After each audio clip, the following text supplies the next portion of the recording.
ഹാദിഹി ജഹന്നമുല്ലത്തി യുക്കദ്ദിബു ബിഹൽ മുജ്രിമൂൻ.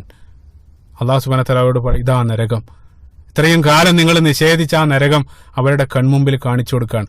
കണ്ടേ വിശ്വസിക്കൂ എന്ന് പറഞ്ഞ ആളുകൾ, നേരത്തെ ഞാൻ പറഞ്ഞു ഉൽക്കയുമായിട്ട് ബന്ധപ്പെട്ട്, കണ്ടേ വിശ്വസിക്കൂ എന്ന് ചടിച്ച ആളുകൾ, ഇത്രയും കാലം നിങ്ങൾ കളിയാക്കി, ഇതെല്ലാം അവിശ്വസിച്ചാൽ ഞങ്ങൾക്കൊന്നും ലഭിക്കില്ല, നിങ്ങൾ ഈ പറയുന്ന മരണാന്തര ജീവിതവും നരകമൊക്കെ കളവാക്കിയ ആളുകൾ, ആ കളവാക്കിയ ആളുകൾ കണ്ടേ വിശ്വസിക്കൂ എന്നുള്ള ആളുകൾക്ക് അല്ലാഹു സുബ്ഹാനഹു വ തആല അന്നത്തെ ദിവസം നരകം മുന്നിൽ കാണിച്ചു കൊടുക്കും. എന്നിട്ട് പറയും, ഹാദിഹി ജഹന്നമുല്ലത്തി യുക്കദ്ദിബു ബിഹൽ മുജ്രിമൂൻ. ഇത്രയും കാലം നിങ്ങൾ നിഷേധിച്ച ആ നരകത നിങ്ങളുടെ മുന്നിൽ. യതൂഫൂന ബൈനഹ വബൈന ഹമീമിന. ഇൻഷാ അല്ലാഹ് ഈ ആയത്ത് ഒരല്പം വിശദമായിട്ട് വിശദീകരിക്കേണ്ടതുണ്ട്.